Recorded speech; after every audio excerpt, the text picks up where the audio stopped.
سینوں کے اندر جو روگ ہیں، جو امراض ہیں، ان کا علاج بھی ہے، شفا بھی ہے، شفاء لما فی الصدور۔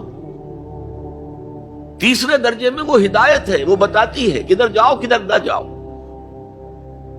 جیسے آپ نے دیکھا ہوگا پہاڑی راستوں پر قدم قدم کے اوپر کوشن ہوتا ہے، یہاں سپیڈ کم کر لو ورنہ تم کسی کھائی میں جا گرو گے۔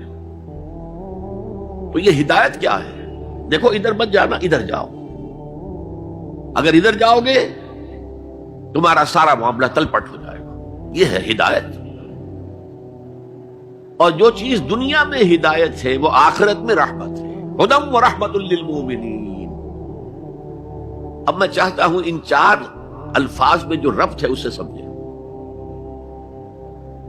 دیکھیے اگر کسی ایسی زمین پر بارش برسے جو اوپر سے بہت سخت ہے تو پانی بہہ جائے گا، زمین میں جذب نہیں ہوگا تو کوئی رویدگی پیدا نہیں ہوگی۔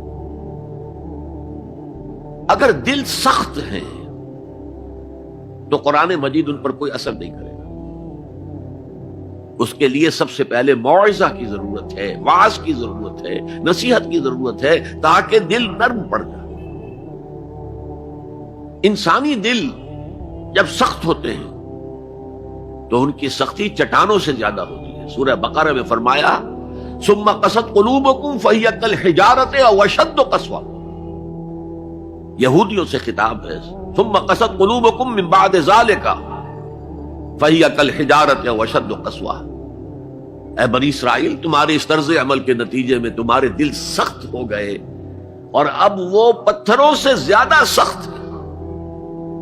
لہذا سب سے پہلے ضرورت کیا ہے؟ دل کی زمین کو نرم کیا جائے، اس میں حل چلایا جائے۔ یہ کام ہے موعظہ کا، وعظ کا، نصیحت کا۔ ہمارے معاشرے میں کسی زمانے میں وعظ کا بڑا رواج تھا، آج کل یہ چیز ختم ہو گئی، بلکہ وعظ کو گھٹیا بات سمجھا جاتا ہے۔ بھائی کوئی عقلی بات کرو، کوئی علمی بات کرو، تم تو وعظ کہہ رہے ہو، گویا کہ وعظ گھٹیا چیز ہے۔ نہیں، وعظ سے دل میں رقت پیدا ہوتی ہے، نرمی پیدا ہوتی ہے۔ تو قرآن مجید ہی سب سے بڑا موعظہ ہے۔ ہم نے بدقسمتی سے کیا کیا، جب وعظ کہے جاتے تھے تب بھی مثنوی مولانا روم سے، ضعیف احادیث سے،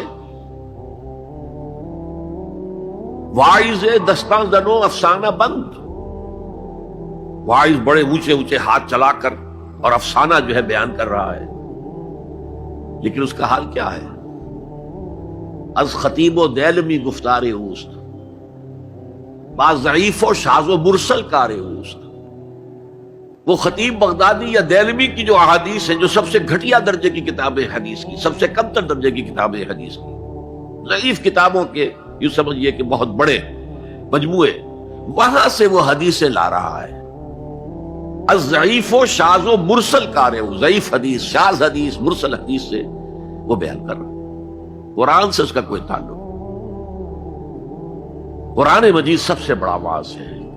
یا ایھا الناس قد جاءتکم موعظۃ۔ یہ دل کو جب نرم کرتا ہے تو پھر اس میں جذب ہوتا ہے، یہ سیکنڈ سٹیپ ہے اس کا۔ اور جب دل میں جذب ہوگا تو دل کے اندر کی بیماریوں کو دور کر دے گا۔